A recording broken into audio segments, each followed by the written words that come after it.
KMAN Daily Weather is presented by Fox Business Systems. How much does downtime cost you and your business? Don't let another second go by. Call Fox Business Systems at 776-1452. Your News Radio KMAN Manhattan area weather forecast. Right now, 59 degrees and partly cloudy skies. Overnight low of 43, a 20% chance of showers between 4 and 5 in the morning. Tomorrow, showers mainly before 4 p.m. That chance at 80%. Wind gusts as high as 20 out of the east. Tomorrow night, a 40% chance of showers, mostly cloudy and a low around 37. Wind gusts as high as 30 miles per hour out of the north. We're getting set for the game here on News Radio KMAN. The following is an exclusive presentation of News Radio KMAN, your home for K-State athletics. It's game time. This is The Game on News Radio KMAN. I missed what CBS said about The White Lotus, but that is a show I do enjoy. It's in its third season on HBO. Not familiar. It's a different storyline, different characters for each season. Takes place at a resort. Like the first season, I think it was in Hawaii. Second season in Italy. Now this season, which the season finale is on Sunday, takes place in Thailand. And it just kind of follows along with three separate families or individuals, also with the manager of the hotel or employees of the hotel. Different storylines. Sometimes they mesh together. And it's kind of like it's a dark drama. It gets a little bit more hectic as the season progresses. It's a great show. It really is. I think season 3 is the worst season, but it's still really good. Did you get into any of the Severance hype when that was at its peak? No. Never seen Severance. Highly recommend. There's a bunch of HBO shows I still need to see. I get in a bad habit of circling back to shows I've already watched. It's kind of a comfort zone. Like, Lindsay last summer got into The Sopranos, and I'd watched it in a while, and I planned on watching a different show, and I'm like, but The Sopranos are so good. It's so good. It's one of the best TV shows of all time. Well, and I've watched The Office probably, and this is no joke, 35 to 40 times the whole series. It can sometimes be background noise, but I also enjoy the show, and Comedy Central has kind of turned into, like a lot of other channels, has turned into a marathon channel. It's turned into binge watching. Right. You're not seeing, like what's a good example here? Like TV Land. I don't know why TV Land. TV Land will show 10 or 12 different shows during the day. MTV has turned into the ridiculousness channel. It's not even close to what it used to be. Shout out to pop music for ruining, top 40 music ruining MTV. Welcome to the game. Mitch Fortner alongside Cole Dutchendorf. We're with you until 6 o'clock. Not a whole lot going on today. We got the Royals today. Are they off today? They're off today. They're getting ready for the Orioles this weekend. They play tomorrow. So, yeah, not a lot of excitement when it comes to what we're airing after our show. But baseball for K-State continues on Friday with a first pitch at 6 o'clock against Oklahoma State. I got a feeling K-State's going to be dodging a lot of rain in Stillwater. They're basically calling for rain throughout the weekend, mixing in some thunderstorms, but we will be joined by head coach Pete Hughes coming up at 4:40. Got a lot of movement in K-State men's basketball, and I also want to touch on specifically Maximus Martin. Watched a little bit, or at least a good chunk of yesterday's Wichita State game, as much as I could. And I tell you what, Maximus Martin hit another home run yesterday. He now has 12 on the year. His presence at the plate, his numbers, how feared is Maximus Martin as a hitter who has developed the long ball, who is consistently hitting for extra bases, one of the best slugging percentages in America, and he loves to crowd that plate. He loves to step up in the box. He's ready to crush anything. He doesn't fear anybody. Pitchers fear Maximus Martin. But how feared is he? I think that's a question I'm going to have to ask Pete Hughes. And coming up in hour 2, we got a lot of numbers to tell you how well K-State's offense is continuing to surge and lead this program to already a different height as we reach the halfway mark of the season. Yesterday was the halfway mark of K-State's baseball season. They're now 20-8. They're top 20 in the RPI. They're in the top 25 finally. I also got to ask Coach, how does this team continue to play with a chip on its shoulder? Brought in a bunch of guys with chips on their shoulder, undervalued or, their careers. I should just put it this way. Different stories, but coming together through the transfer portal or through the high school ranks, it is all clicking for the most part. But we also need an update on Carson Liggett, the star transfer pitcher out of Louisville who we have not seen play this year. So we'll get that update coming up at about 4:30 with head coach Pete Hughes. On the men's basketball front, the breaking news from earlier today, we've been kind of sitting on this for a while, just waiting for the news to become official. K-State's top assistant for head coach Jerome Tang, associate head coach, assistant coach Ulric Maligi has entered the transfer portal. He is going to be taking an assistant coach job with the Texas Longhorns. He makes a return to Texas to now coach for Sean Miller, who once again for the second time breaks the hearts of Xavier fans, and he's now heading to the Lone Star State. Ulric Maligi came to K-State out of Texas. He's been all over Texas. Yeah, he had been, 5 different stops from Texas Tech because he went with Chris Beard. 7 Texas stops. All right, let's play a game here. Let's name all the Texas schools Ulric Maligi has coached for. It might be easier to name the ones he hasn't coached for. Texas State. Did he coach at North Texas? Nope, not actually in Texas State, unless I missed it on the article. Texas State's not one of them either. There's a lot more D1 Texas schools than you might imagine. But, he didn't coach at Texas A&M, right? He had a couple years at A&M. Did he? Was he at A&M? Mm-hmm. Okay, but he's been at Tech. He's been at UT, A&M. UT Arlington. Okay, so UT Arlington. Stephen F. Austin. He hasn't coached at TCU. He hasn't. I do know that. That's like the one major Texas school that he hasn't coached at. He's a Texas guy. Baylor too, I don't think. No. Well, I remember the story came out like when he was hired. He was hired from Texas, hell of a recruiter, up and coming. I say up and coming, like he may have already been he's already arrived, right? He had been on so many 40 under 40 type of lists.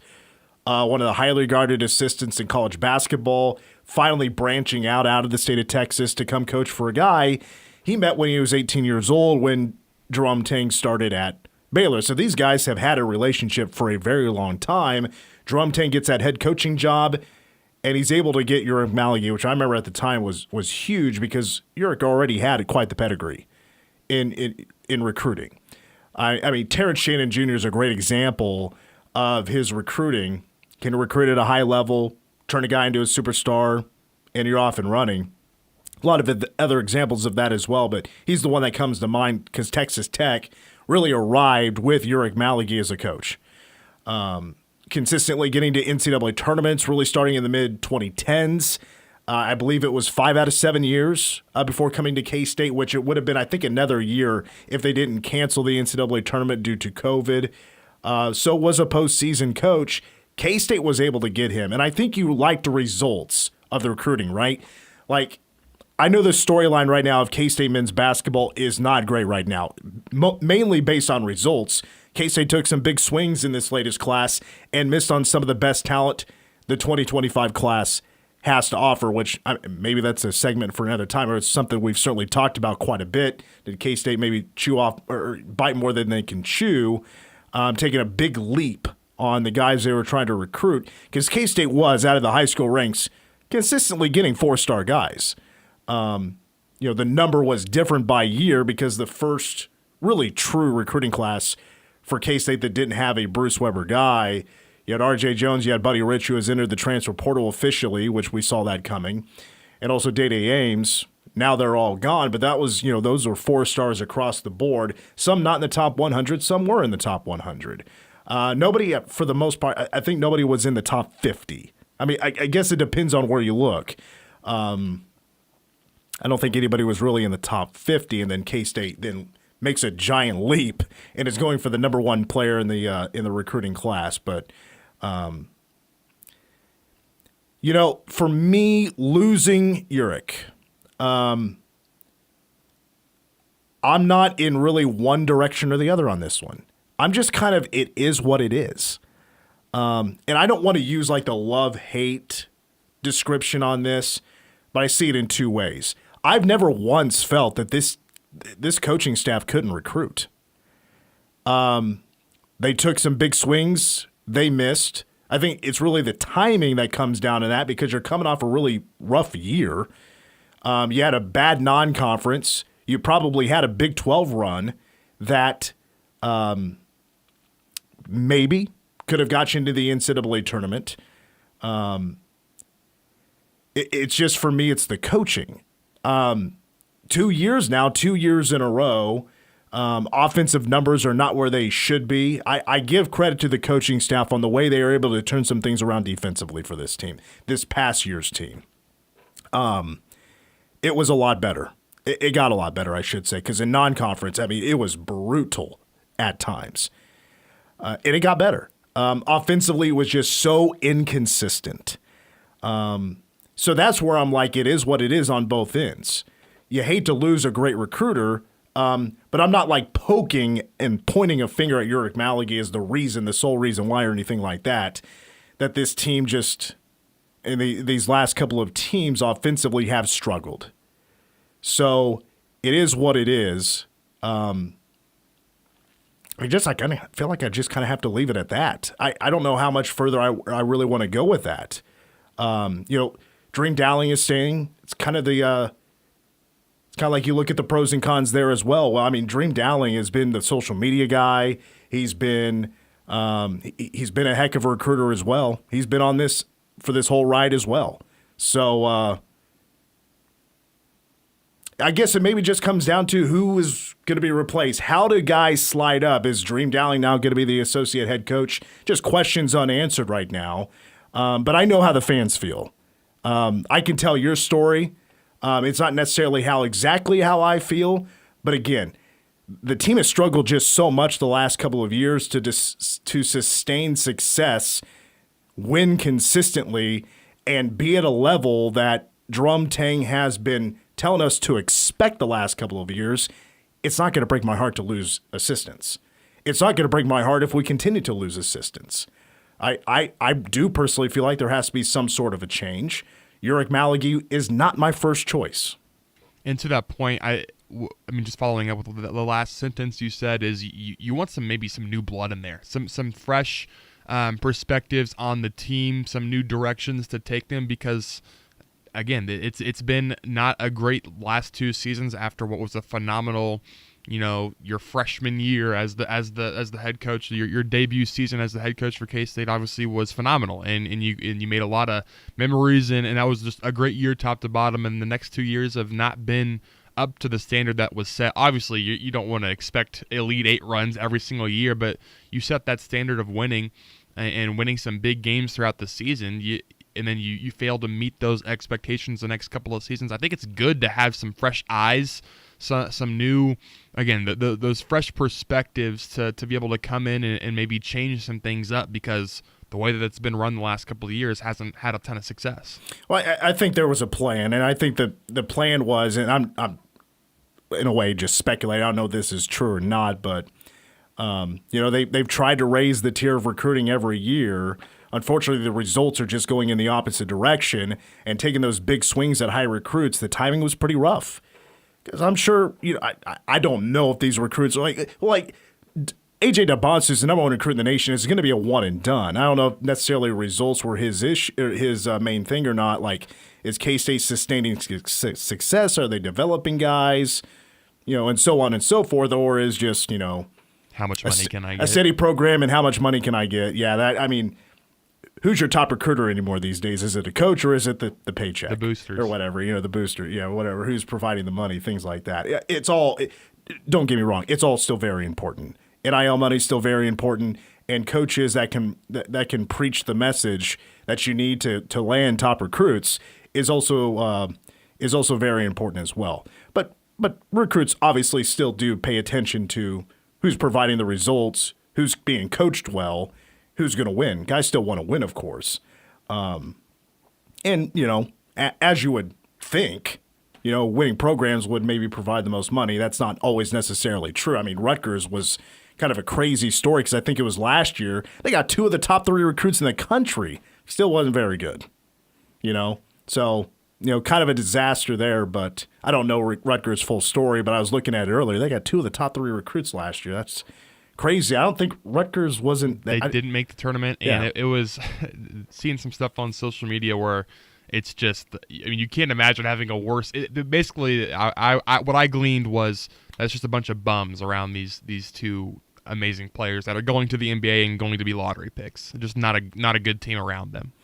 But still, I mean, to have 2 of the top 3 recruits and they were barely over 500, I think, this year. Yeah, coaching.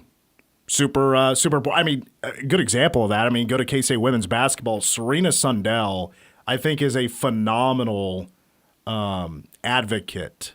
Her story is a great advocate for K-State's coaching of her development, and not just Jeff Mitty, the support staff who's been here also for a long time.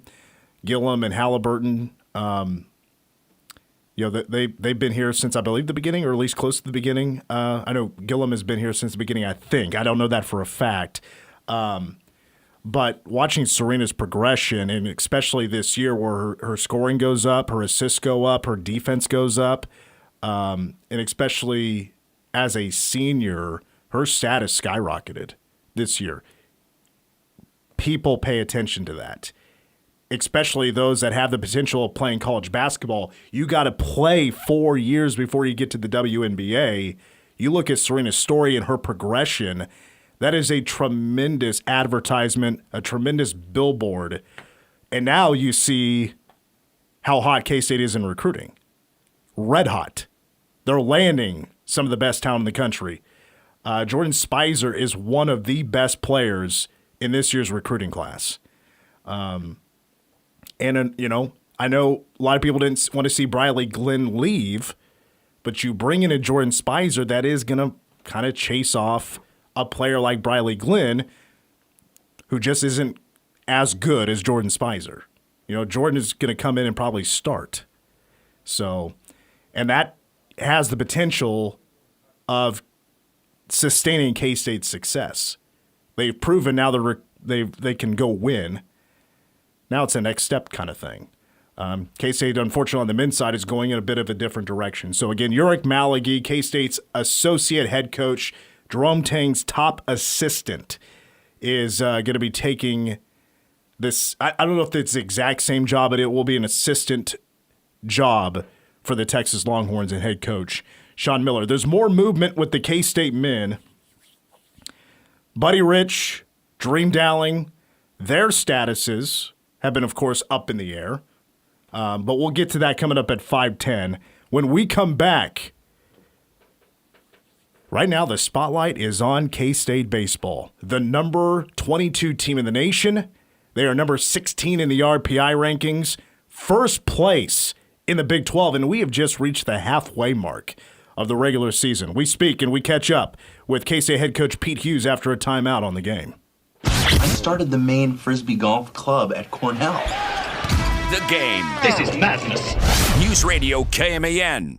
Get your passport, sunscreen, and week's vacation ready for an all-expense-paid trip to Cabo San Lucas, courtesy of U-Stop Phillips 66 and Friendship House. Your chance to get registered to become an instant finalist this week is at Parker Hannafin on Hayes Drive in Manhattan. Stop into Parker Hannafin this week and register. Friday between noon and 1 p.m., 10 instant finalists will be one step closer for their chance to win. So get into Parker Hannafin and get registered today. Passport to Cabo is brought to you by U-Stop Phillips 66 and Friendship House. At Buck Roofing and Construction, they do more than just roofing and gutters. They also offer a wide range of siding options as well. Whether you are in need of siding, a whole new roof, gutters, or just a repair, Buck Roofing can do it all. Call for a free, no-obligation estimate today, 785-230-9379, or visit rbuckroofing.com. Buck Roofing, where quality and professionalism come first. The Ramsey Show. So I am 20 years old, straight out of high school. I moved to Phoenix, Arizona to start my own business selling furniture. What does selling furniture look like? So I go around picking it up, clean it up, take really good pictures and sell it. I'll probably do about $100,000 this year net. Wow. Some of you are standing around with your finger in your ear. And then you got a 20-year-old with a high school education that's making $100,000 flipping used furniture. He's laughing all the way to the bank. Financial advice for everyone. The Ramsey Show. Weekdays from 10 to 1 on News Radio KMAN.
I'm Cole Dutchendorf with the Game Sports Update. Kansas State Associate Head Coach Ulric Maligi is headed back to the Lone Star State for an assistant position at Texas.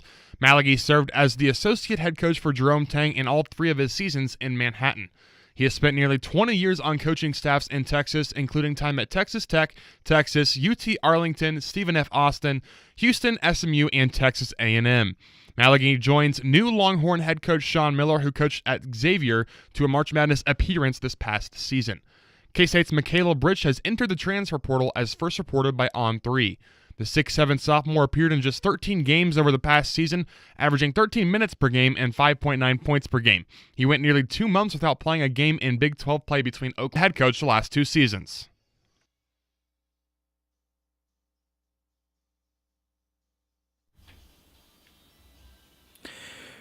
We're back on the game. Mitch Fortner, Cole Dutchendorf, who's getting on the phone right now to get in touch with Pete Hughes. And I should have mentioned this before the break. What a tease. Because I mentioned Serena Sundell in the last segment. She had turned into under-recruited, only one power offer to a WNBA draft pick as one of the best point guards in women's college basketball.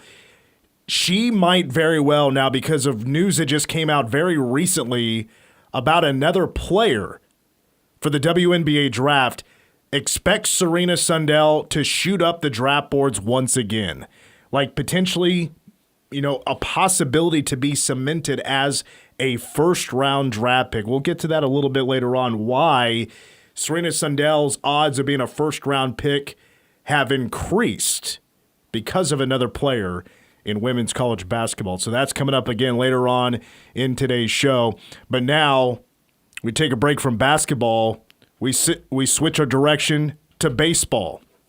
BatCats just reached the midway point, and they have 20 wins on the season. They're a top 25 team, RPI in the top 20, first place in the Big 12. It's feeling pretty good right now to be a K-State baseball fan.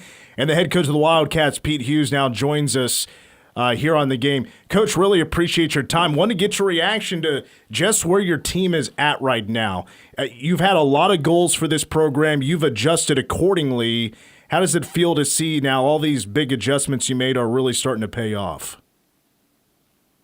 Well, I think we put ourselves in really good shape how we scheduled to begin the year. And, we hit some bumps early, but, we stayed the course. And that speaks volumes to, the makeup of these guys. And we did the hardest part of our season. And that was to get on the road and play a really tough schedule. And we did that to build our RPI. And you got to win some games to build RPI as well. You just can't go out on the road and play, the Carolinas and LSUs of the world. You have to play well. You have to stack some wins, and then we're fortunate enough to be in good shape with our RPI, and then that RPI should be protected as you get into conference play because our conference is very good. So we did a great job at the beginning of the season. We did a great job of laying the foundation of a strong RPI. Now we just got to take care of business. And, I thought we did that last night, a difficult place to play historically for us. And we did that. And then, we did a good job at Baylor on the road, historically another place that we have not played well. And, again, we're going to have the same challenge in front of us here this weekend against Oklahoma State. Yeah, yesterday's win over Wichita State at X Stadium was 13-10. Maybe a kind of a cliche question to answer, but I guess how do you go about talking to the team about all the talk that's now out there about them and the Big 12 standings and the RPI rankings? Are you telling them not to look at it, or is it just like, well, they're on their phones, they'll probably see it anyway? No, we talk about it every day. It's program goals, and we got to have it right in front of our face every single day. And if that's too much for anybody in our dugout, then we got the wrong guys or the wrong team to do it. They need to know the importance of road game and a road win when it comes to RPI. They need to know the importance of RPI on Memorial Day when these committees are meeting, and that's the first metric they're talking about. They need to know the importance of playing well in your conference because after RPI questions, they're going to ask, how do they do in league? So I never let them drift away from the meaning of the games that we have scheduled and where we're at in the season and what we got ahead of us short term. Yeah, I love that answer. Great way to test your guys to keep their eye on the prize and keep them, one step at a time. Also, the way I look at it as well. I like that a lot. Pete Hughes is our guest, K-State baseball head coach here on the game. When it comes to recruiting, I've talked about this a couple of times, that I feel like, you got guys from all over the place, maybe some different stories, and but chips on their shoulder. And it feels like you really hit the recruiting jackpot this year, especially with the results you're seeing. But, recruiting the portal, recruiting freshmen, it's not documented as much as like football and college basketball is. Was it a hard class to sign? It probably depends on the individual guy, but when you look back, was this a lot of competition to get the guys that you have?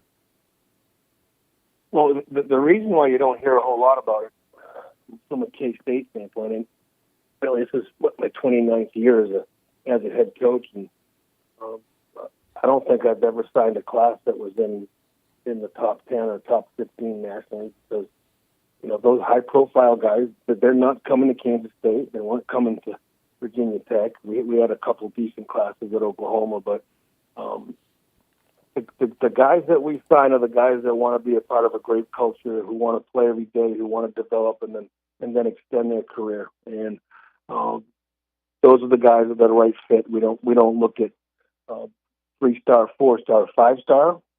We look at kids that fit our system. We look at kids that are going to fit our culture.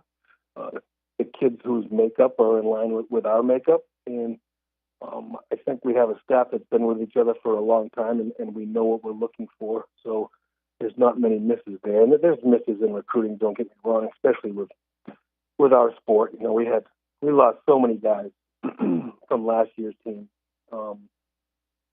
Basically, had to fill up our infield. We had to add 8 to 10 pitchers, and we did. We just did it right. I can't say enough about Ryan Conley, who manages our roster, and he's the point person in recruiting. And then, our coaches, Rudy Darrow and Austin Waite and Thomas Hughes, those guys are relentless and going out there looking for what's the right fit for Kansas State. And, we'll play a team tomorrow that didn't recruit anybody in their dugout. That's fine. We find our niche, and I'm just fortunate that I have a coaching staff that can really, really develop people. That's actually where I want to go next because, if you look at offense, the numbers look really well right now, especially with a player like Maximus Martin. It didn't take long to really establish a new star on the team because that bat was starting to explode. He has 12 home runs. He hit one last night. His slugging percentage is through the roof, along with his on base plus slugging. Just numbers look really good for him, but he was not a power hitter last year. Is Maximus Martin one of the best endorsements of the work of Austin Waits in his time at K-State? He's pretty good. Kalen Culpepper was a pretty good poster child for that since I think we were his only offer, and 3 years later he was the first rounder.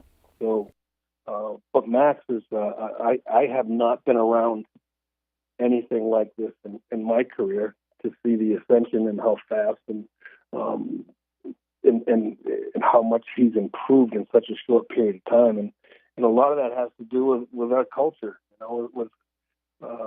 this isn't a pat on my back. It's the culture that our core guys demand in that clubhouse. It's welcoming, but they hold everyone to a higher standard. And Max is an athlete that's super talented. That from my vantage point, it looks like it's the first time that he's playing with no worries and playing with supreme confidence. And you combine those two things, and you're going to get crazy results. And that's what we're seeing. And the one thing about Max, I will say that's not talked about. He's everybody's favorite teammate. I'm sure he's very, very happy and motivated by his numbers because he works like crazy. But I think he'd be most proud to say that he's everybody's favorite teammate, and it's all about winning at Kansas State before it's about individual accolades. And he lives that. That is for sure. If you're an opposing pitcher, how intimidating is Maximus Martin? His presence at the plate, his numbers, the game plan, the tape, and all that stuff. Has he become a guy that at the plate can be kind of feared? Those are big numbers. We don't see those numbers against anybody we're playing right now to that degree. But it's not like the other team can say, well, he's put up all his numbers against lesser non-conference opponents when we've played one of the tougher non-conference schedules in the country, and he's doing it in league as well. So we're 28 games in right now, and those numbers have been legitimized. It's not a flash in the pan. So his next challenge is, and he's starting to do that, is starting to be able to be productive when people change their plan of attack. Now that he's got so many at-bats on film and people start game planning against him, he's going to make that adjustment and be productive. That's going to be his next hurdle, which I feel really good about. Coach Waits and Max navigating through that next phase of his growth this season. I could probably ask you, for an hour just about individual players and, what they're doing right, how are they doing those things right, things like that. But I want to specifically ask about D. Kennedy. Maybe a little bit of a slow start to his time, but nobody has had more at-bats than D. His batting average is continuing to rise, and now, with that rise, he's hitting home runs, and he's now batting over, I think he's at 330 right now. How important is it for this team's success that D. Kennedy in his spot is playing at a high level? He can ignite an offense, that's for sure. And then,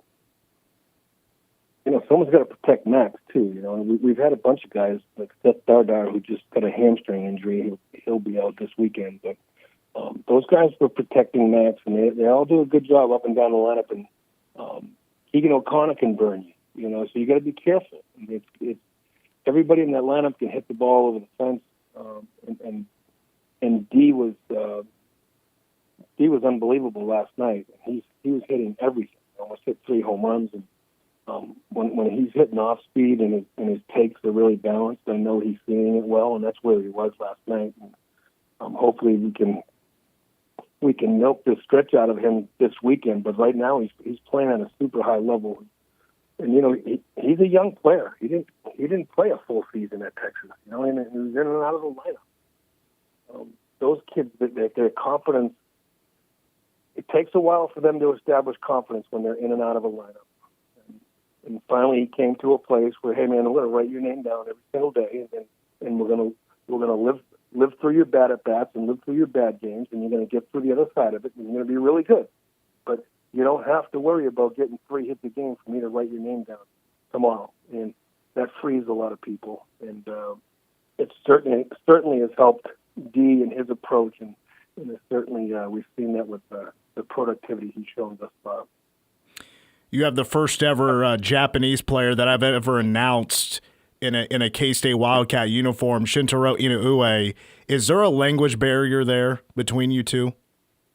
I think so. He does a really good job at hiding it because he smiles and says thank you and yes to everything. But his baseball acumen is super high. He can communicate in game with everything we're doing in our offense and our defense. He knows everything. So his baseball background has been pretty advanced.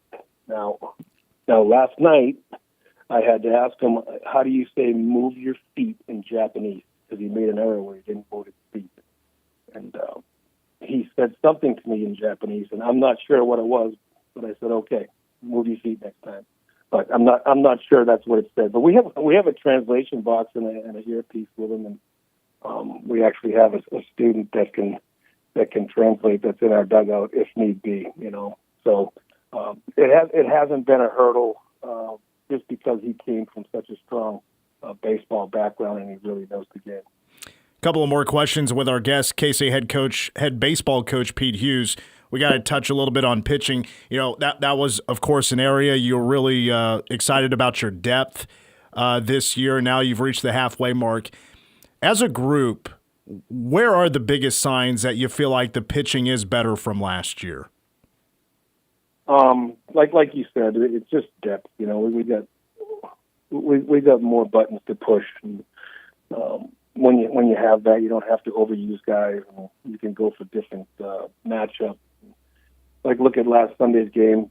Tyrell hadn't pitched in a little bit, but he came out in Sunday's game and threw 3 critical innings. And J.J. Slack, who had been struggling, came in and threw 2 innings of dominant baseball on Sunday, striking out 5.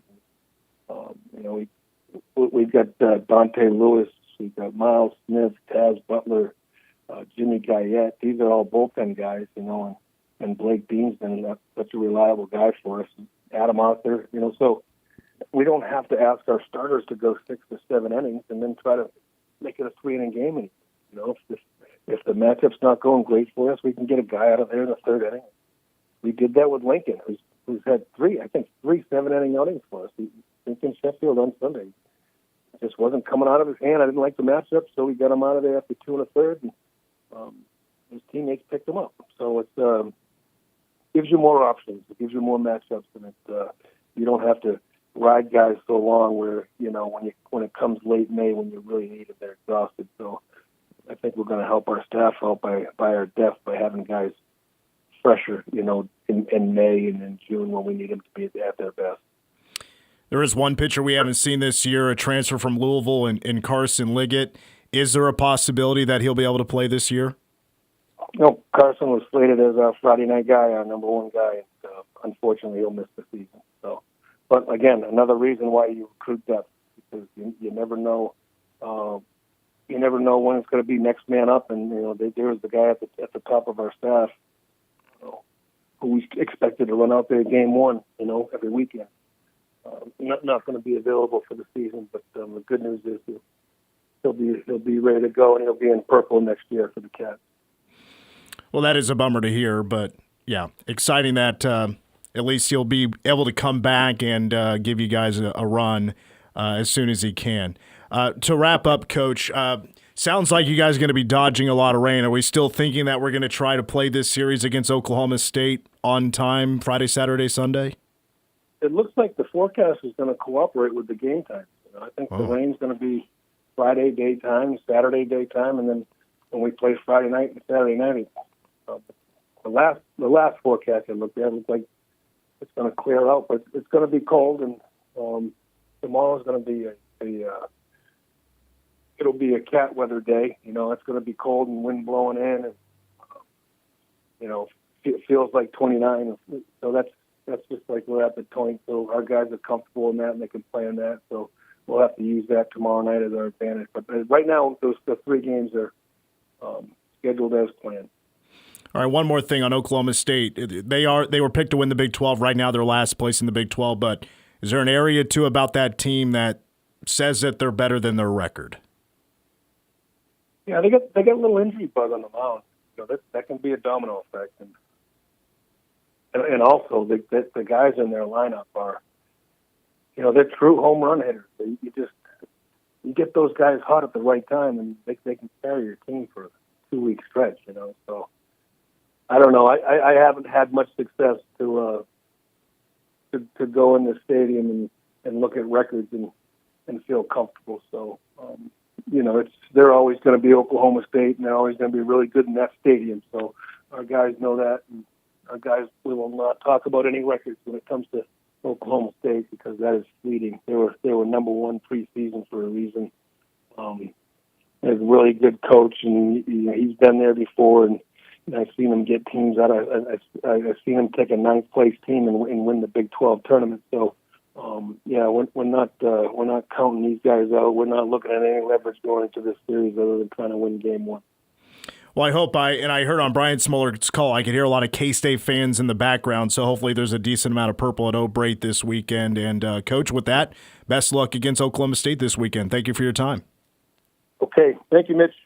It's K-State head baseball coach Pete Hughes here on the game. The Cats are 20-8, and they have just that one blemish in the Big 12 standings. Of course, you don't want to be dropping games in Stillwater, but the weather is going to be a major factor. I appreciate weatherman Pete Hughes giving us that update, because I was surprised we hadn't heard anything yet. I was like, man, it's going to be raining all weekend. Are we thinking about moving this series up? Can we play Thursday? They're going to try to get this thing in on time. So I am surprised by that, but if there's some holes in the forecast that allows that to happen, that's a pretty major break. Maybe that's another sign that this is just K-State's year to go win some baseball on the road. All right, let's take a timeout. We'll get a Game Sports update from Cole when we come back. Plus, we got to give a shout to a Wildcat that's playing some golf right now at a spot that, for most golfers, it's the dream spot to compete. And by the way, this cat is doing a pretty good job. We'll get that update when we come back on the game.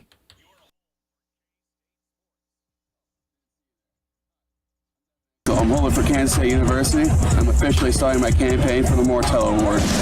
Let's go, Cuzzo. This is The Game on News Radio KMAN. Are you having trouble hearing? Hearing loss can devastate the quality of your life. Now, there's an affordable fix for you or your loved one. Rated the best hearing aids of 2025 by Forbes Health, Audion Hearing has the highest quality hearing aids at the lowest prices, just $189. I actually like them better than my old $5,000 hearing aids. I could not believe how my hearing and life changed. Join over 1 million happy customers by going to audionhearing.com. That's AUDIEN hearing.com. Listen up, fellow Gen Xers. Elizabeth Banks here.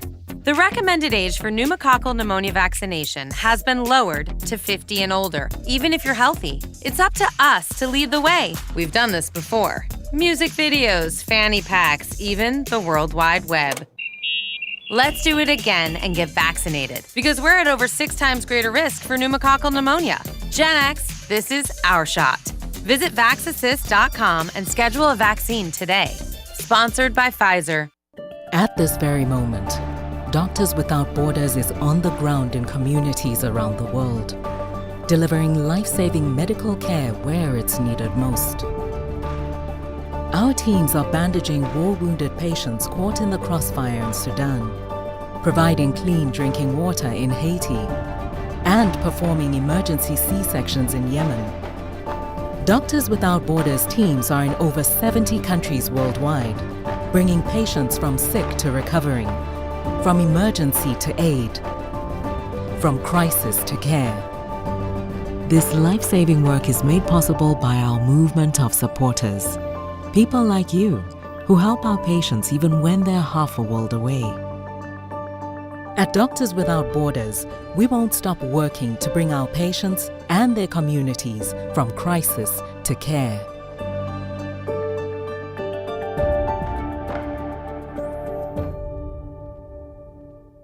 The word father means a lot to me. Being that support system for them, and as a man, that's important in a child's life. I think men can be a little stubborn sometimes where they may want the help, they may not know how to ask. It's hard for a man to speak his emotions. Those tears, they mean something. You know, wrap away. Tears are water and water is life. And when you shed those tears, that's love. That's real love. Sometimes as dads, I think we're too hard on ourselves. Life can come at you really quick and it can be really tough at times. But then you put that one foot in front of the other and you keep doing the right thing. Slowly that voice goes away, you know. Wrap away, you gotta pray for yourself as well as for everybody else, but never forget yourself. Never stop being a dad. That's dedication. Find out more at fatherhood.gov. Brought to you by the U.S. Department of Health and Human Services and the Ad Council. Okay, kids, Dad's gonna teach you how to dance. First, spread your feet apart.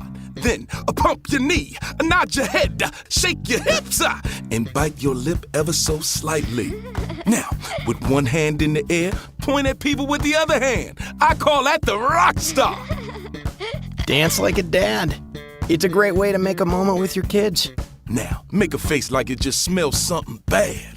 Visit fatherhood.gov. Brought to you by the U.S. Department of Health and Human Services and the Ad Council. Kansas is well known for our changing weather. Sometimes it changes for the worst. News Radio KMAN is the region's most trusted voice during severe weather. Thunderstorms, hail, tornadoes, and flooding? Trust KMAN for the latest information to keep you and your family safe.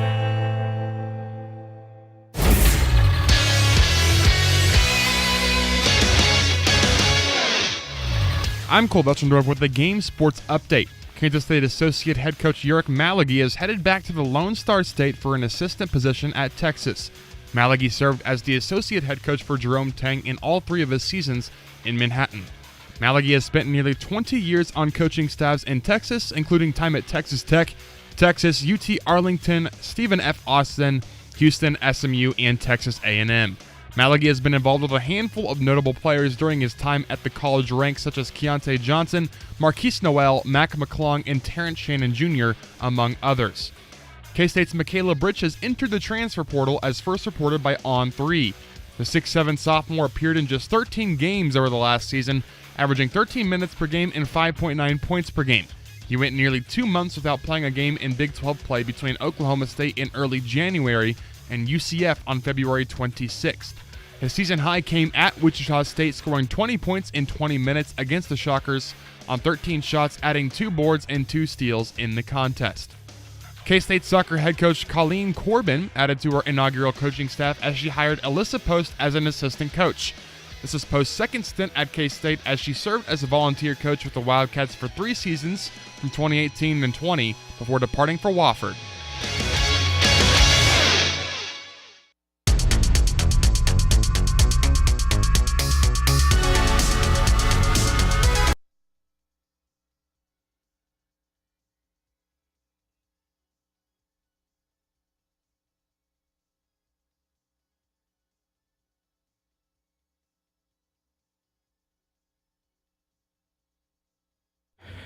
All right, finishing up hour 1 of the game, we got to give a shout out to a Wildcat golfer.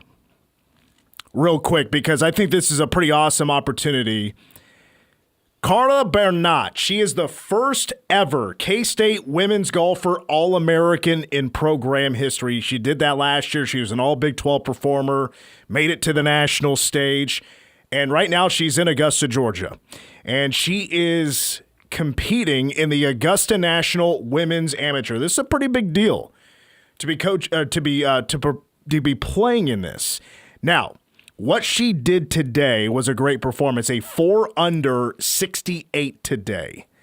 What that has done is that has moved Carla into third place, and she's only 1 stroke back. She is at 8 under. She is tied for third place, and she is just 1 stroke back of the leader. Now, so far, she's been playing at the Champions Retreat Golf Club. It's about 15 miles away from Augusta National. But because of where she stands and she has made the cut, Saturday, she's going to live a lot of golfers' dreams. And she'll be playing at Augusta National on Saturday. And she's going to go try to win this whole thing. There's going to be a practice round tomorrow, and then she gets 18 holes at Augusta National. And I think that's pretty cool. I don't know if she's the first ever cat, like as an active Wildcat to play there. Absolutely deserve that shout out. We're going to be following that along. We're going to give an update on Monday on how Carla did at Augusta National playing this weekend. Congratulations to Carla on already this major achievement. Hour 2 of the game coming up next. More on Maximus Martin, Dream Dowling, Buddy Rich. More updates on K-State men's basketball after a timeout. Stormontvale Health is your go-to for exceptional care right in your own neighborhood. The Flint Hills campus in Junction City is open 24/7 with a full-service hospital and rural health clinic. You'll find primary care and advanced lab services at our Wamego clinic to keep your family healthy without the drive. Our Manhattan campus offers a wide range of primary and specialty providers, plus imaging and lab services, and a pick-me-up at Radina's inside our campus. Visit stormontvale.org. Stormontvale Health. High-quality care closer to home. American Family Insurance. At American Family Insurance, your small business is a big deal to us. You face challenges and you work hard to achieve your goals. As your American Family agent and business owner right here in your community, I've faced that too. I've built my business with the vision of helping you protect yours. Contact us today to see how we can protect what you've worked so hard to build with customized coverage that fits your needs. This is Rob Wild, agent at Wild & Associates, LLC. American Family Mutual Insurance Company, SI, and its operating company, 6000 American Parkway, Madison, Wisconsin. Helping your inner circle prepare for emergencies can start in many ways. Put together an emergency kit with WipeWall. Create a family communication plan with your tita. Remind Bai to keep a backup battery charged. It all starts with a simple step, telling those you care about to be ready for the worst. So start a conversation and plan for emergencies together. Get more tips at ready.gov/start. Brought to you by FEMA and the Ad Council. Get your morning started with KMAN's Morning News, weekdays at 6. On Friday morning, we'll give you an opportunity to win tickets to see the Blind Boys of Alabama at McCain Auditorium. Talk more about the Passport to Cabo, courtesy of our great sponsors, the Friendship House and U-Stop Phillips 66. Plus, Brandon Peoples has your news headlines. I've got the sports notes in the morning, and we'll see what else comes up. KMAN's Morning News, weekday mornings, 6 to 9 on News Radio, KMAN. What? You want more? You got more. More of the game coming up next on News Radio KMAN, Manhattan.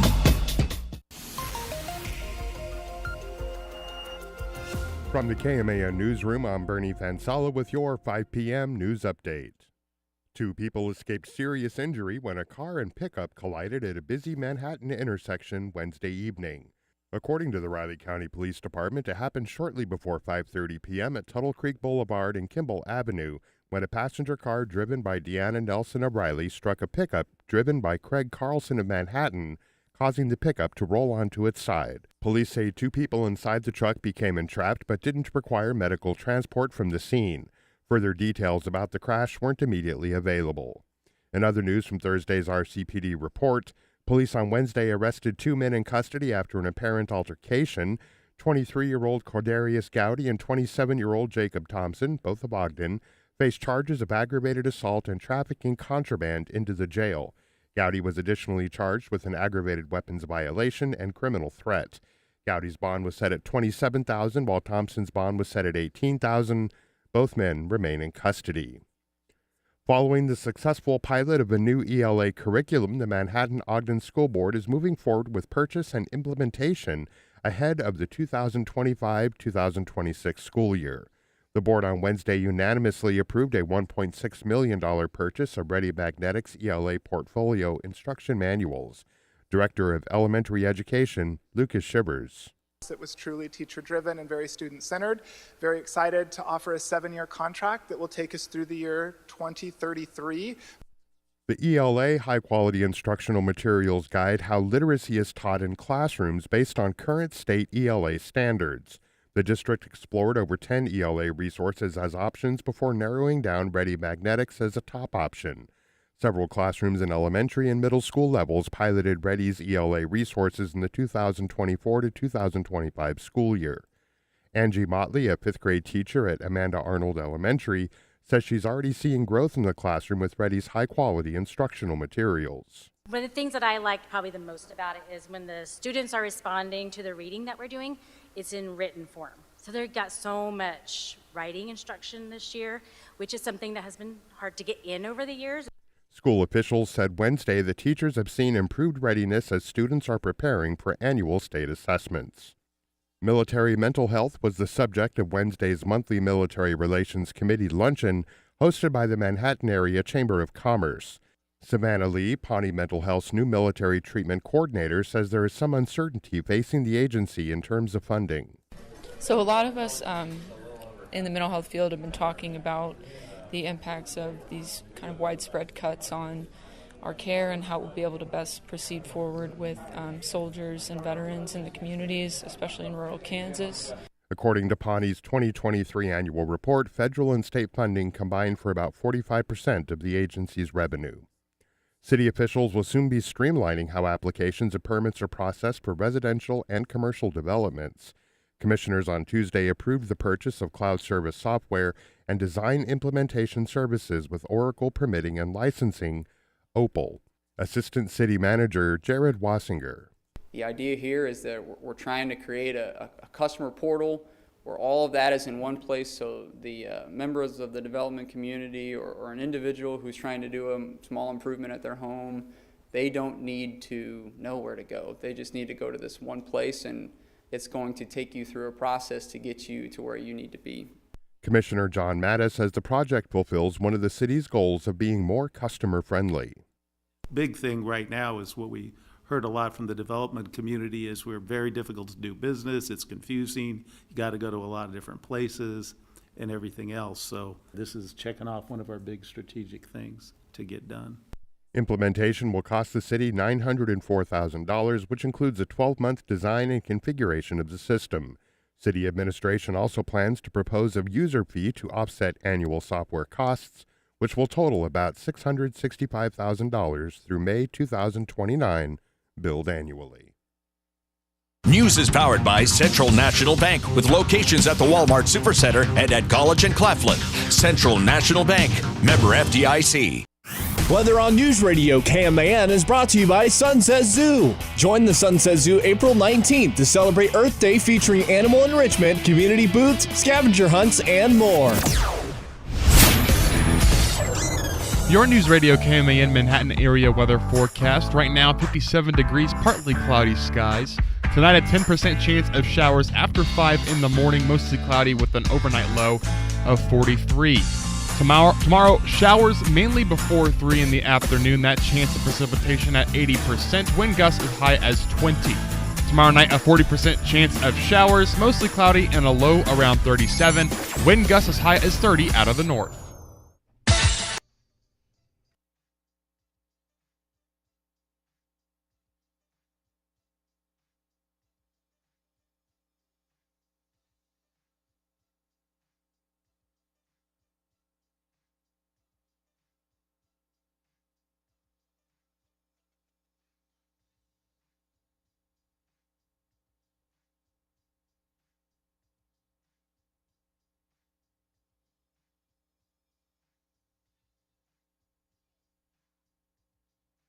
Sorry for the delay. I'm trying to get a tweet out real quick because we just got some breaking news on Aoka Lee.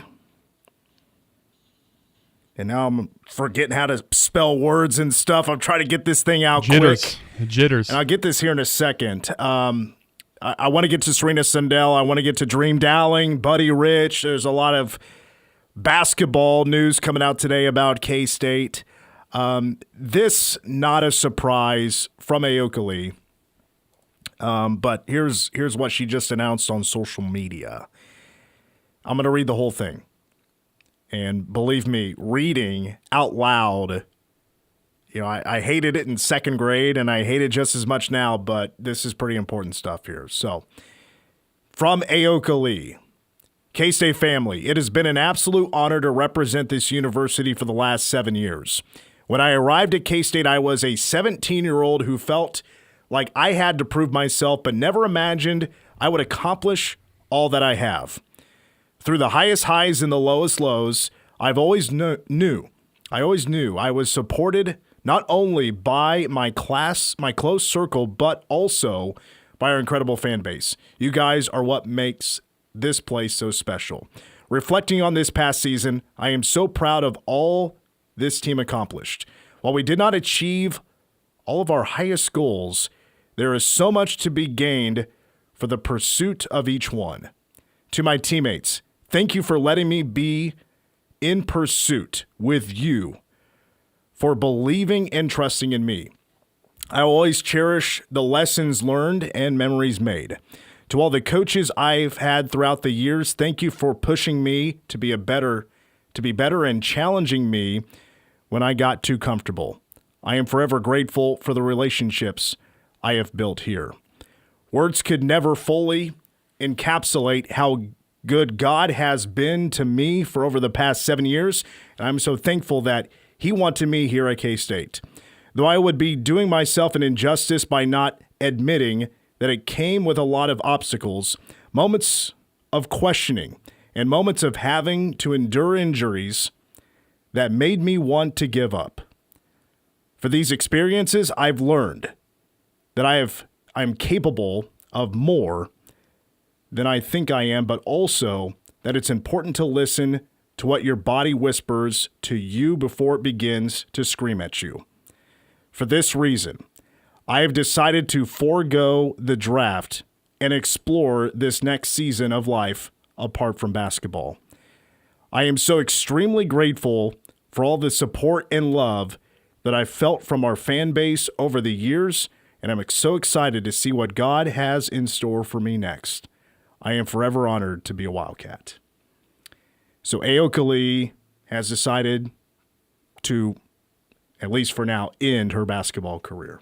And completely understandable, too. After all she's gone through, the injuries over the years, the wear and tear that her body has gone through, it makes complete sense. She already has her feet under her, as is mentioned on seemingly every national K-State broadcast. They talked about it a lot during March Madness when they were on ESPN.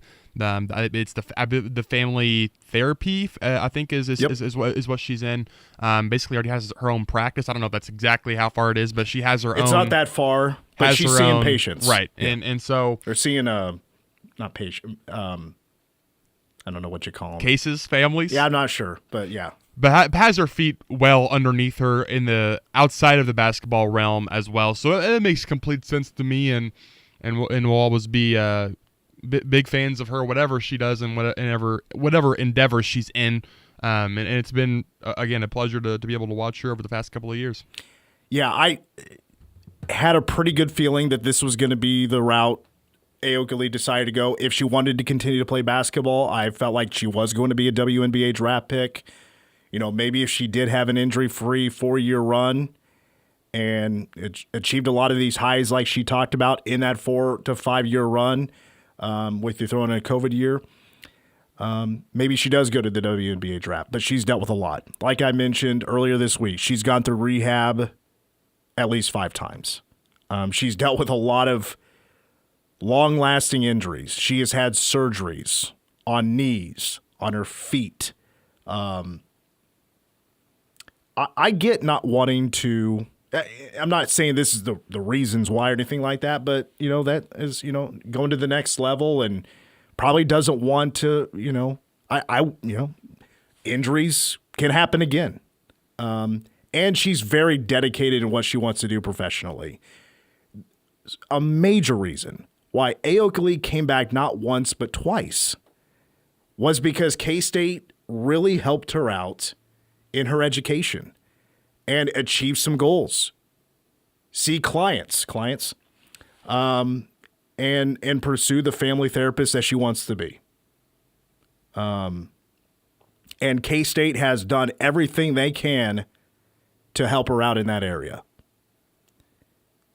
So I don't blame her at all. I tip the cap to Aokali. She is my favorite athlete I've ever covered. Covered her since day one. I called her first game on the radio. And it's still the only Learfield game I've ever done. Yeah.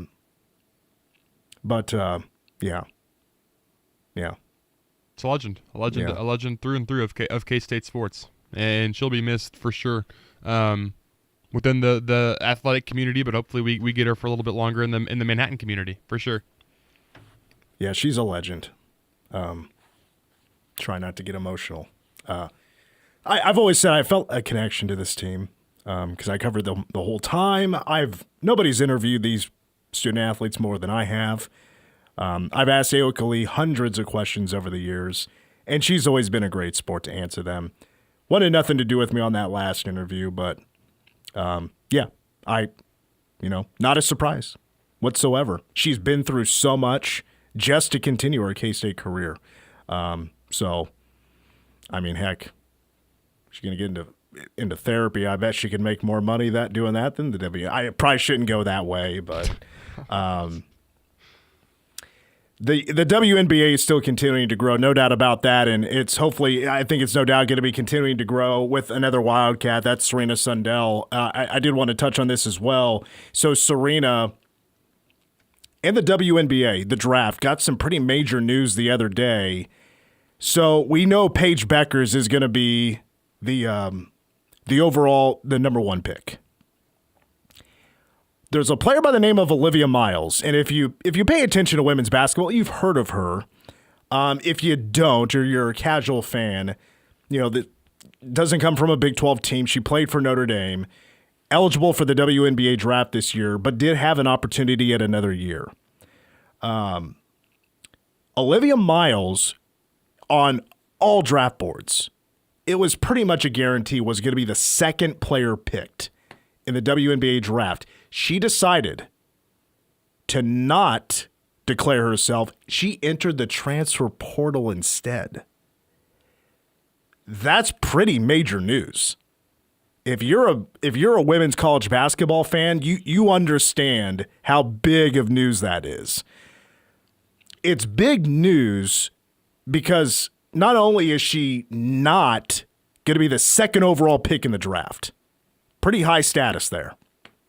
Also kind of goes with this, plays into how much money you don't make if you go into the WNBA. NIL is a lucrative thing nowadays. It's huge. That's like you're talking about like a 10x raise from NIL compared to what a rookie in the WNBA is making. Well, and I look at it this way as well, because you playing a major factor has to be the House versus the NCAA settlement with the cap, the revenue share, the rules that come with that.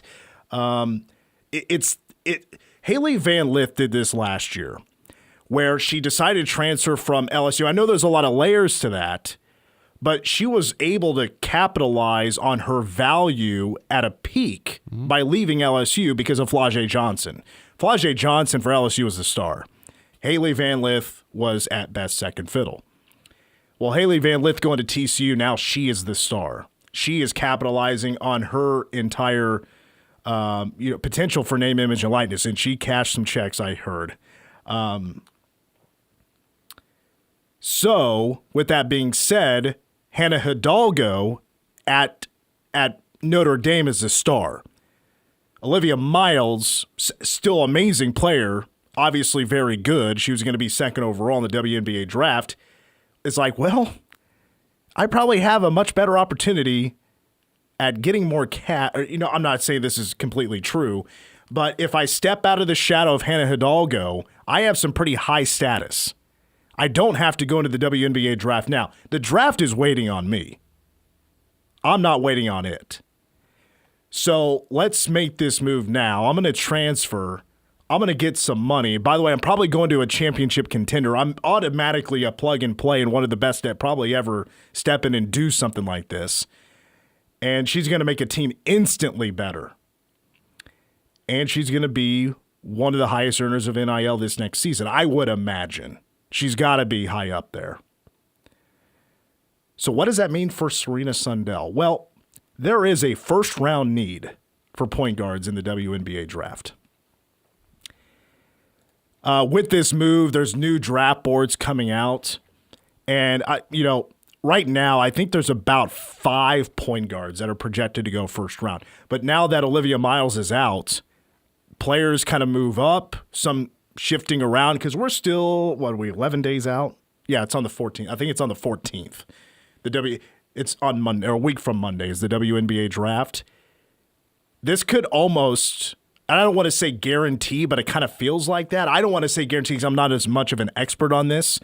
But Serena Sundell, this might have maybe cemented her status as a first-round draft pick.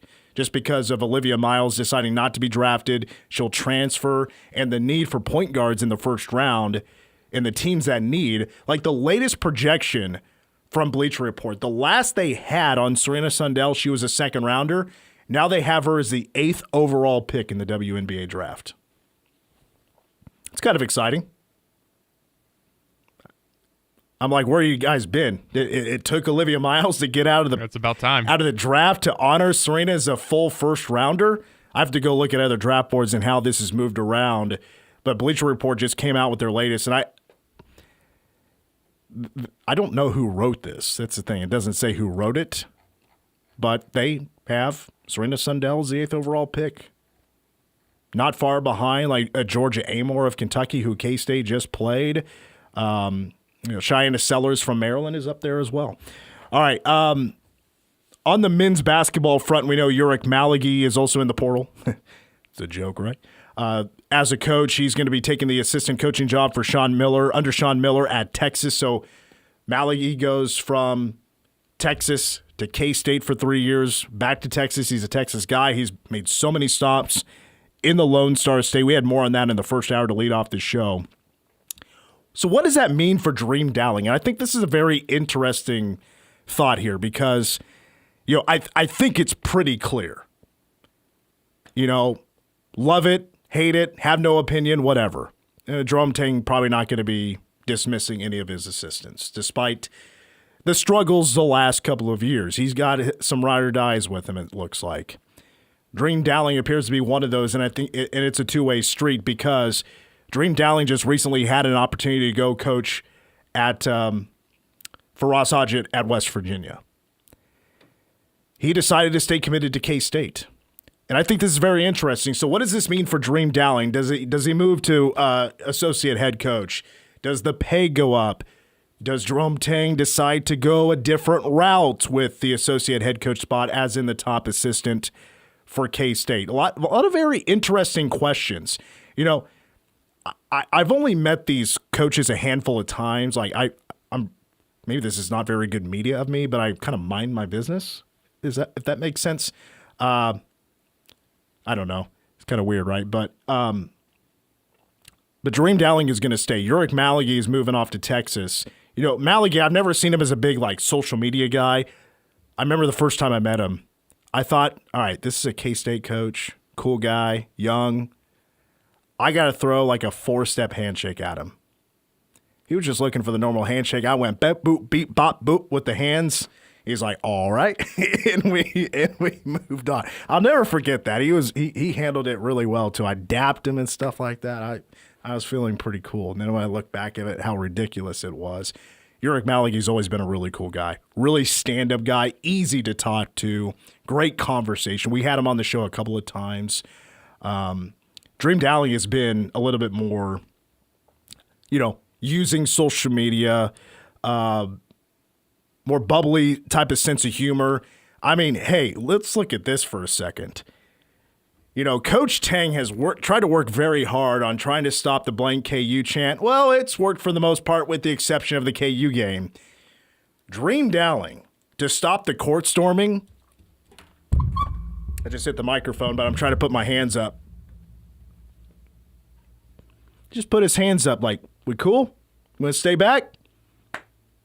And then we don't storm the court anymore. There's also the social media stuff with, I think Coach Tang mentioned, I don't know what year it was, but mentioned like if he cusses, he does his 10 push-ups or whatever. Oh, he started There was a throwing couple times F-bombs this season during the win streak where he would post a video of him doing the push-ups, and the caption would be Jerome bleeping Tang. So I thought that was a good addition during that win streak. Some push-ups. Unfortunately, those were a bit few and far between. At Iowa State, the win of the year, I'm sure it was one Arizona. Of those. Well, that had the best. That was the best locker room celebration. Mm-hmm. That had my goodness, the water going everywhere. Tang just staring into looks up at a 45-degree angle. And like the guys start laughing and stuff. I remember David Castillo couldn't stop laughing. That was the highlight of the season. But really, where the conversation comes down to, what does this mean for K-State? Is this a good thing? Is this a bad thing? Good thing or a bad thing? I'm still going to give this team the room to succeed before it's over. I've never thought this is a bad recruiting staff. I think they've done a great job at recruiting, with the exception of trying to hit home runs, trying to recruit the best guys in the class. Took some big swings and they were misses, and they got to address big time. They're getting after some guys overseas. They got 3 recruits they're after overseas. I don't know, who they're going to land or not quite yet. There's still a bunch of other assistants on this team with Rodney Perry and Marco Bourne and Anthony Winchester. Look, I've heard the heat from the K-State fans. K-State fans are wanting to clean house. I understand where the frustration is coming from. When it comes to recruiting, it's not just NIL money. You still need the guys to get it done, but you just lost Ulric Maligi. When it comes to another really solid recruiter, having Dream Dowling back as a face to recruit and a guy that does a good job at it is pretty important. I am, of course, in favor of some things have to change. And if it is the assistants, which you're seeing that a lot around college athletics now, I'm not against it. I'm with you guys there. And Ulric Maligi is not where I started, but it's not a firing. He's leaving to take another job, probably going to get paid more money. There's other areas I would probably start, but Dream Dowling sticking around is not necessarily bad news. My criticisms is, of course, about player development. Specifically on the offensive side, the strategy to go with the offense. We've seen 2 years where K-State probably hasn't been put in the best spot with the talent they have to go win basketball games. We saw that 6-game run where it was a lot better. It just wasn't sustained. So, yeah. I have a question, and this might be for a second. This might be something to save for a rainy day. Do you think maybe having lower expectations going into the next season? I think it depends on what happens in the portal still, because there's some talent out there. But do you think that might actually be beneficial? This feels like a season that maybe the expectations were too heavy for all the outside noise with the NIL stuff and whatnot. If that has less of a pressure, if that might impact them positively? I've just been workshopping that thought in my head over the last 5 minutes. Well, or so. The expectations, it's different between the team and with Coleman Hawkins, because for example, remember when Nigel Pack entered the portal, and now K-State sounds like they're very interested in bringing Nigel back, and I understand that he took Miami to a Final Four, and he's put up some really solid numbers. He just got banged up last year. Miami hasn't been as good. But with Coleman, what he has in comparison to Nigel Pack is their NIL deals got out, or alleged NIL deals. Well, heck, when Nigel went into the portal and he got his deal from Miami, which that guy's in trouble now or something, that was for $800,000 for 2 seasons. It was like a 2-year deal with Nigel to play college basketball in South Florida, and he got $400,000 a piece for the years, and maybe got some other things as well. there was some major spotlight on Coleman to be an absolute baller because we saw $2 million, which, to be real guys, across college basketball, $2 million might be peanuts to other guys. So that was some pretty major spotlight for high expectations for him specifically. As a team, it's nothing but fair to say NCAA tournament. That was my expectation. That was the team's expectations. My expectations were no higher than the team's. So I don't think there's any unfairness from the fan base. Maybe towards Coleman a little bit because of his scoring. Coleman wasn't the problem.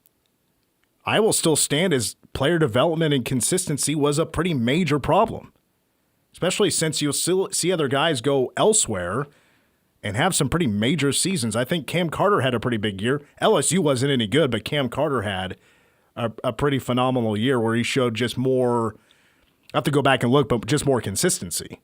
Arthur Kluma wasn't too bad. Day-Day Ames is back in the transfer portal, but wasn't too bad at Virginia. I just have to go back and look at those case-by-case players. But yeah, pretty much said everything I want to say there. I would just say don't expect a whole lot of other changes. I'm not expecting any other changes. Anthony Winchester is trying to recruit his tail off overseas. I'm not sure if he's back yet. Well, I was sure he is because there's a dead period. And Jerome Tang even went over there as well to catch up with Anthony to recruit these guys overseas, 3 players in particular. But again, and then we haven't even touched on Buddy Rich. We're approaching 5:30. We haven't touched on Buddy Rich. And I don't think there's a whole lot to say. Unfortunately, he just didn't get the break he wanted to in his sophomore year where he showed his flashes. He had the game of his life against Wichita State, which outside of him, it was a complete disaster. I'm going to miss his dunking because that kid could jump out of a gym. He might be one of the best K-State dunkers ever. He didn't get to do it a whole lot, but that's where he showed his most athleticism, his ups at the rim, plus to go get rebounds. I mean, he jumped higher than anybody else.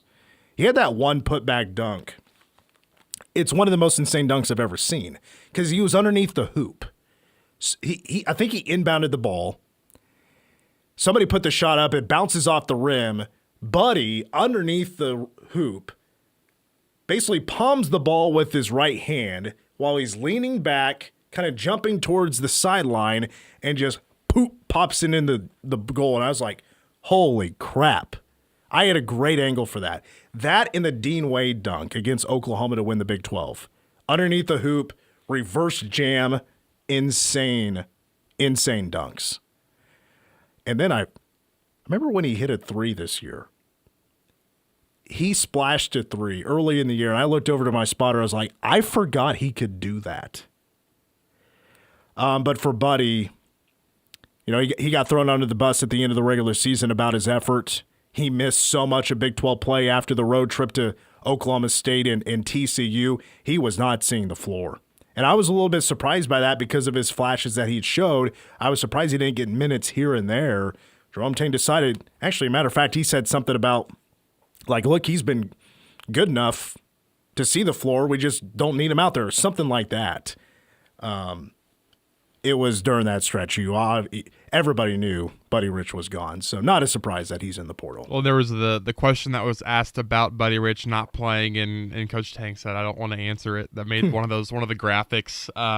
And then he did play out of necessity for the last couple of games, and then was called out for energy. So it was. I mean, this is the least surprising departure maybe in the history of the portal. Well, yeah, it seemed like Buddy Rich had just been butting heads and just had ups and downs with the coaching staff or with the team, and just never fully had the trust of everybody. Maybe not making the right decisions. I don't know what goes on behind the scenes, but there was just a lot going on that kept him off the floor.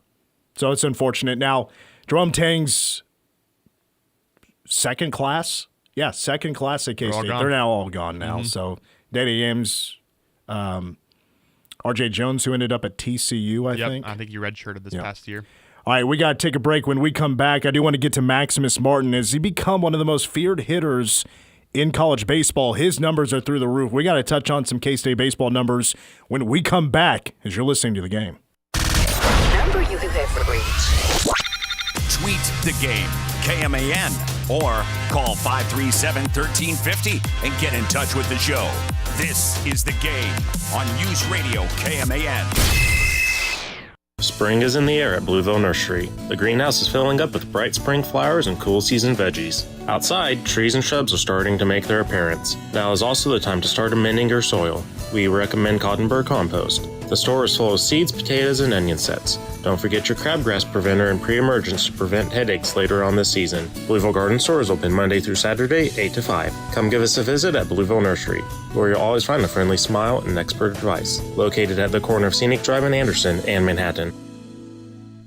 Meadowlark Parkinson's program invites you to the 15th annual Pig Out for Parkinson's Thursday, April 24th in honor of World Parkinson's Awareness Month. Come learn about Parkinson's disease, free local support, and eat great food between 11 a.m. and 10 p.m. at Rockin' K's on Kimball Avenue. Enjoy pork and chicken sliders at lunch, a barbecue buffet for dinner, and an appearance by Coach Kleinman. 10% of the proceeds will benefit Meadowlark Parkinson's program. See you at Rockin' K's for Pig Out for Parkinson's. We asked parents who adopted teens to share their journey. There are many times I thought, I can't do this. I mean, what parent isn't worried about, what am I not doing right? What am I not doing enough?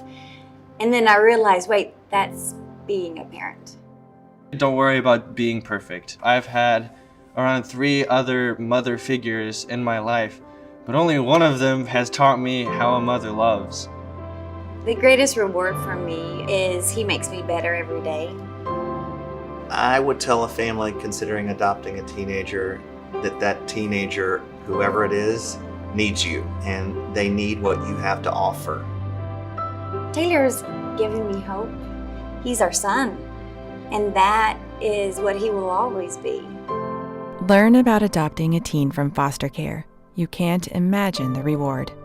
Visit adoptuskids.org to learn more. A message brought to you by Adopt US Kids, the U.S. Department of Health and Human Services, and the Ad Council. Victor deployed for the first time to Afghanistan in 2003. At 4 a.m, my phone rang. They said, "I regret to inform you that your husband was wounded in action." Victor sustained a moderate traumatic brain injury. I was doing school full-time, and I was also then caring for Victor. One of the most important elements of caregiving is taking care of yourself. I just didn't want to forget that I also had goals and that I also had a life. What I did is I challenged Victor to meet me halfway. There are almost 6 million military and veteran caregivers across the nation. We have our own journey, and we can fulfill that journey at the same time that we are helping our loved one. Visit aarp.org/caregiving for a free military veterans guide to navigate your caregiving journey and better care for your loved one and yourself. Brought to you by AARP and the Ad Council. Hi, I'm Lana Clausen, a farmer in Satanta, Kansas. I'm proud to support the next generation of ag leaders through the America's Farmers Grow Ag Leaders program sponsored by the Monsanto Fund. Each year, farmers can help local college students by endorsing them for a $1,500 Grow Ag Leaders scholarship. The program provides more than $500,000 each year to students looking to study an ag-related field. Students, apply today for a chance to win a $1,500 scholarship. Visit growagleaders.com. Within Reason with Mike Madsen on News Radio KMAN. Poetry takes over the Museum of Art and Light. Kansas Poet Laureate Tracy Bramhall of Manhattan, Friday. Within Reason with Mike Madsen, weekday mornings at 9 on News Radio KMAN.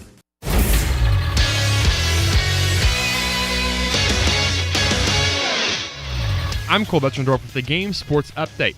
Kansas State Associate Head Coach Ulric Maligi is headed back to the Lone Star State for an assistant position at Texas.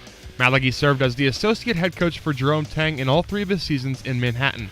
He has spent nearly 20 years on coaching staffs in Texas, including time at Texas Tech, Texas, UT Arlington, Stephen F. Austin, Houston, SMU, and Texas A&M.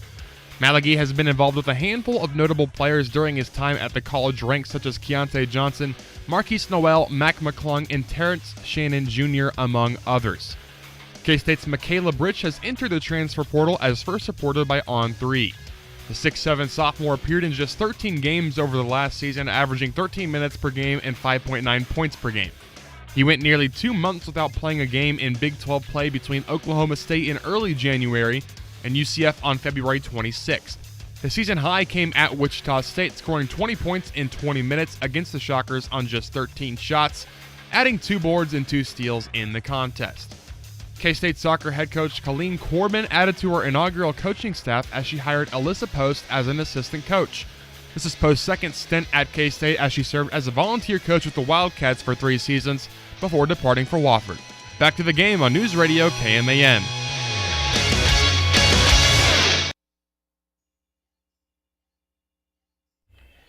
Man, the news just keeps coming out today. Aoka Lee, Serena Sundell add to their trophy case again. Aoka Lee's been an All-American so many times. Serena Sundell has once again been named an honorable mention All-American, this time by the Women's Basketball Coaches Association. Guys, that number 4 is going in the rafters. It's going up there. I don't think there's an argument anymore. I don't think there was an argument, leading up to today before this announcement. You asked me, and I need to probably be in these meetings. When it comes to Aoka Lee, well, Aoka Lee's already up there, but she's a shoo-in. I mean, there's no doubt. If there's anybody that has any doubt about Serena Sundell getting up there, I don't know when it's going to be, but I promise you she's going to be up there. With basketball, it's case by case. When it comes to football, they want consensus All-Americans. So, Deuce Vaughn, Cooper Beebe is going to be up there in the maybe not so distant future for the Ring of Honor. But for retiring uniforms or honoring uniforms in Bramlage Coliseum, there's still some white uniforms that need to catch up to the men's. And there's 2 names right there that I'm looking at right now that will be up there sooner or later. And with Aoka Lee announcing earlier today that she will not be going into the WNBA draft, she's going to focus on her next phase in life. Maybe that's something that K-State can do soon. I wouldn't be shocked if Aoka Lee did stick around Manhattan, Kansas, and make a life here, or if she wants to move back up to Byron, Minnesota. That could obviously happen as well. She could take those talents outside of basketball anywhere she wants. She was one of the smartest people I've ever met. And hopefully for Serena, her jersey retirement can come after a long, prosperous WNBA career. Sure. Multiple championships, MVPs, records broken. Right. Yeah, Serena could do it all. So I like that thought process, especially if she's going to be a first rounder. Right. She'll land on a roster, become a star. And then, I didn't see this until now, but apparently this was tweeted out hours ago. Completely missed it. Taryn Sides made an announcement. That announcement is that she's committed to K-State. Committed to the Wildcats. She made it clear on Twitter, and I retweeted it at Mitch the Fort, at the Game KMAN on the Game account. By the way, if you're watching this on YouTube, hit that subscribe button so we can continue to do cool things around here. But Aoka Lee has announced that she is going to be stepping away from basketball. Serena Sundell, I don't think she's announced her declaring for the WNBA draft, but I'm fairly certain, no doubt about it, that she's going to be going in. Another piece of news that we got during today's show. From K-State Baseball, Maximus Martin has been named a midseason watch list member for the Golden Spikes Award. That's the award in college baseball, one of 45 on the list. This is actually elite status for K-State baseball because K-State baseball has not had that many guys laying on. I don't know how long the award's been around, but for the Golden Spikes Award, there's just 3 other Wildcats. And they've all been within the last, 12, 13 years. So Jared King, the year the Cats won the Big 12 championship, Ross Kivett the year after, and then last year, Brady Day, who's now playing, he got drafted, trying to work his way up the farm system, was a midseason on the midseason watch list for the Golden Spikes Award. But that's actually the direction I wanted to go and talk about Maximus Martin for a little bit because I've really been paying attention to his posture, his stance, his command in the batter's box, as a hitter. And I remember talking last week, Trevor Hurley, who's a former pitcher for K-State, back back in the mid-2000s. I asked him, I was like, look, this Maximus Martin guy has evolved his game big time. Austin Waits worked with him, has developed his game, and now previously wasn't really a long ball hitter, is now one of the best in the nation. I mean, that's a giant leap when it comes to your status, when it comes to what scouts are looking for. You add that to your arsenal, that's a game changer. Well, Maximus Martin, his numbers are just surging. Maximus Martin last night hit a home run. He now has 12 on the year. This is also a pretty big reminder that Maximus is now 4 home runs shy of tying the single season record that Dylan Phillips set 4 years ago, which is 16. I think they're going to smother that record. If you look at the home runs, K-State's now over 50 on the year. The record is 88. K-State, to give you the exact number, they're now at 52. They hit 3 yesterday. The record is 88. They could shatter, and I think they are. They're going to shatter that record. But specifically with Maximus Martin, I'm a big slugging percentage guy. I'm not the biggest numbers guy when it comes to baseball. But slugging percentage is a really fun number because that's a great number that shows off. It's a real flex when it comes to your power, your ability to hit for extra bases. Maximus Martin's slugging percentage, if you know baseball, this is going to really, you might have to pull over for this one. His slugging percentage is .884. That's the 6th best in the nation. That's by far the best in the Big 12. That could be a new big K-State record. That's an insane number. It's ludicrous. His home runs, he has 12 on the year. He has 9 doubles. He's actually achieved this without hitting a triple. One of the best batting averages in the nation at .411 this deep into the year. His on base is nearly .500. Doesn't make a whole lot of mistakes. He's almost a guaranteed on-base guy. All the time. He has 13 walks. Like, his numbers are through the roof right now. Like, can you think of an example? Like, is there a major league example of a Maximus Martin type of guy with the on-base percentage, the slugging percentage, his ability to hit home runs, the fear at the plate? Because asking Trevor Hurley on how you'd pitch to him, what did he say? Pitch to him backwards and hope for the best. I mean, the one that comes to mind, just thinking off the top of it, is like Juan Soto, who has the discipline and also the power at the same time. So where he's on base a ton and he can hit it a mile. But even that, I mean, it's two completely different brands because Maximus Martin is hitting the crap out of the ball 24/7. Slugging percentage for anyone who might not know is basically your average bases per at bat. So for him to be averaging nearly a base per at bat, I mean that's absurd. That's a crazy number. It's pretty tough to quantify how crazy of a number that is at this level. Well, in a team thing about K-State, and I want to get to some other numbers here, but one of my favorite thing about K-State at the plate, and there's no number to back this up, K-State, with their 52 home runs, has hit a small amount, but still an impressive amount of home runs on a pitch that was outside the zone.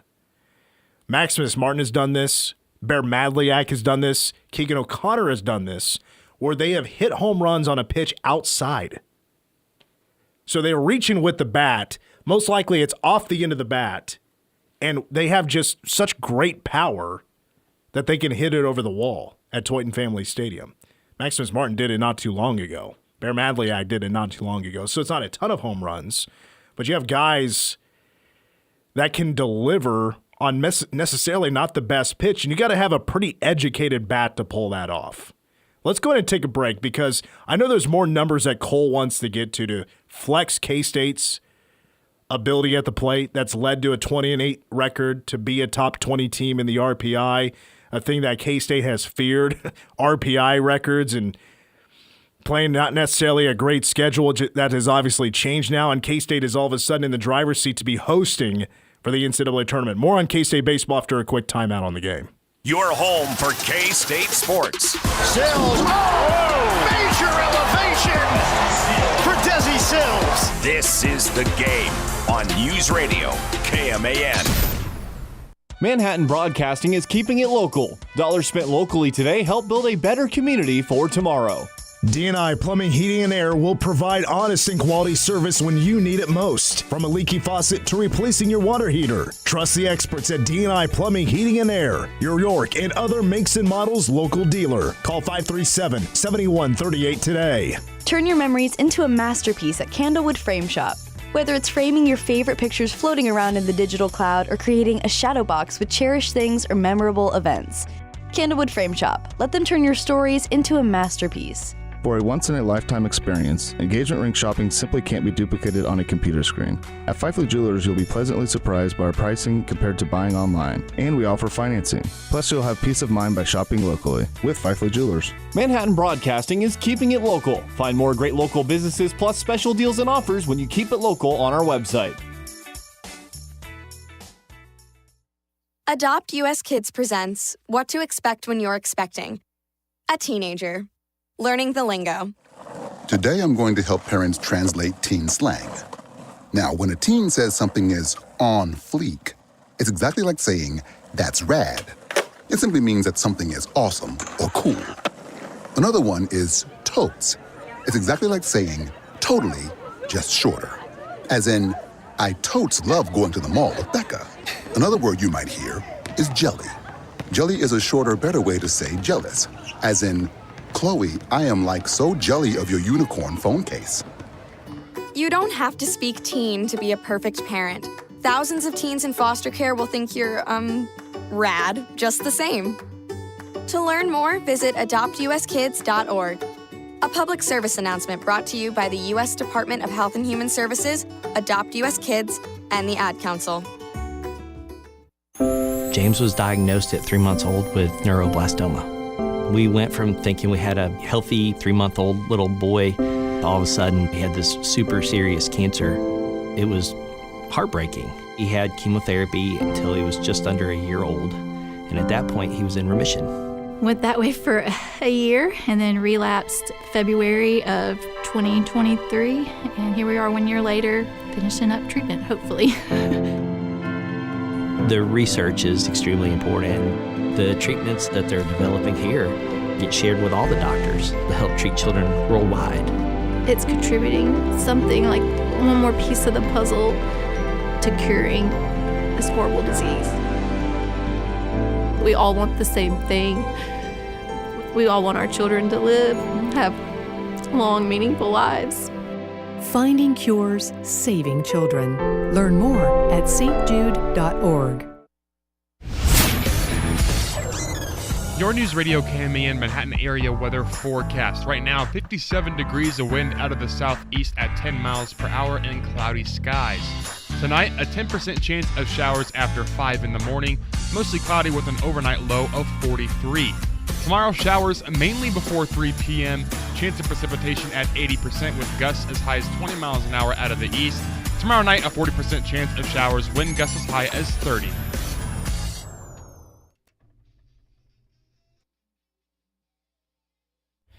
All right, we are back on the game. Mitch Fortner, Cole Dutchendorf, the game after work. We've had a lot of breaking news today. Aoka Lee has opted to not declare for the WNBA draft. She's going to move on to the next phase of her life, most likely working in family therapy. I think that's for sure the guarantee in family therapy. Terrence Side's not going anywhere. On the men's basketball side, Buddy Rich is into the transfer portal. Dream Dowling staying at K-State after West Virginia was trying to get him to go there, and Ulric Maligi, K-State's associate head coach on the men's side, is going to be taking the job, the same job, I think, at least assistant coach job for Sean Miller and the Texas Longhorns. Talking K-State baseball here on the game, and shout out to Bernie who just walked in the studio. I've known him since my college days at KVCO. The Thunder behind Cloud there at Cloud County Community College. One more thing on Maximus Martin, going back to kind of the feared hitting. Not only is his batting average phenomenal, slugging percentage, he gets on base, he crowds the plate, and I love that about him. He dares pitchers. And but I'm surprised he steps up in the box as well. Like, he is just ready to hit. Every time he gets up there, he doesn't take it a bat off. But I also noted he's only been hit by a pitch twice, which is kind of shocking because he will crowd the plate a little bit. But I know Cole wanted to get to some more numbers about K-State baseball, why K-State is playing so well, he's going to point some stuff out for us. Yeah, they're top 4 in 9 different categories offensively alone. In the offense, they're pitching in the country, in the Big 12. In the Big 12, okay. I should preface that. And their pitching has been good too. Like they're second in the conference in ERA with 4.5, second in runs given up with 47, earned runs at 38. But it's the offense where they're making their money. Again, top 4 in 9 different categories. Some that stuck out to me: first in slugging percentage at 567, which is again really that means they're getting a base basically every other at bat, which is a very good mark to be at. Second in RBIs with 74, second in home runs with 18. Third in doubles with 21. They're tied in second for runs scored. And in 9 games, they've scored 81 runs. So 9 runs a game in Big 12 play. That's a very good mark to be at.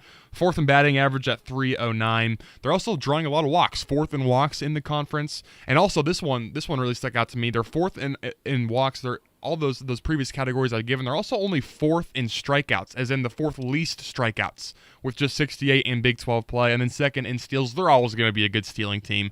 Second in steals at 16 on the season. They've also only got caught stealing 3 times. So just some numbers that stuck out to me.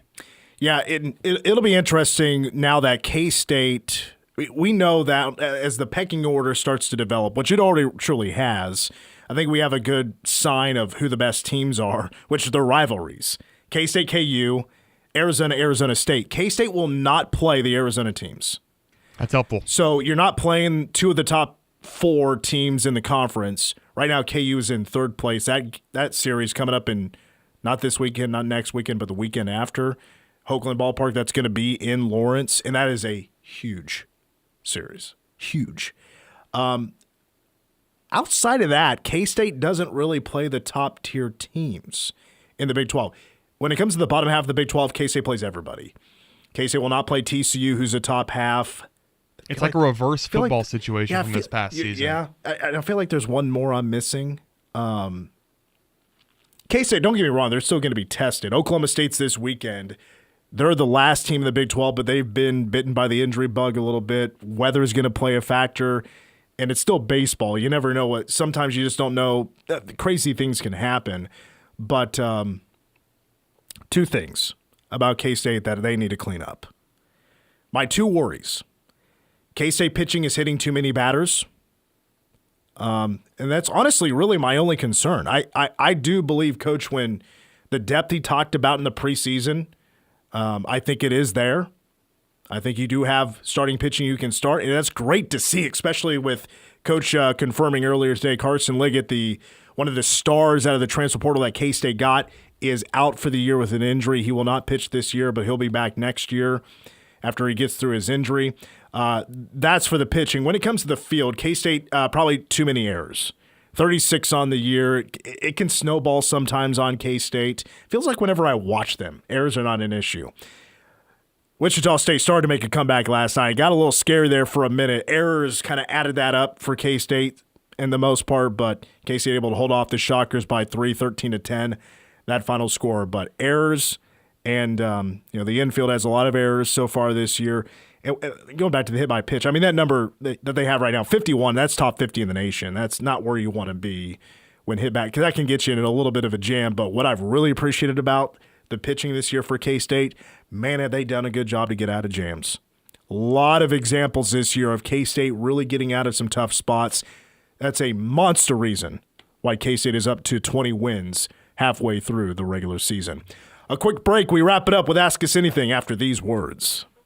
You're locked into The Game on News Radio KMAN. Get your passport, sunscreen, and week's vacation ready for an all-expense-paid trip to Cabo San Lucas, courtesy of U-Stop Phillips 66 and Friendship House. Your chance to get registered to become an instant finalist this week is at Parker Hannafin on Hayes Drive in Manhattan. Stop into Parker Hannafin this week and register. Friday between noon and 1 p.m., 10 instant finalists will be one step closer for their chance to win. So get into Parker Hannafin and get registered today. Passport to Cabo is brought to you by U-Stop Phillips 66 and Friendship House. Suicide is preventable, and help is always available. If you're feeling hopeless or overwhelmed, you're not alone. Every day, lives are saved when people reach out for support.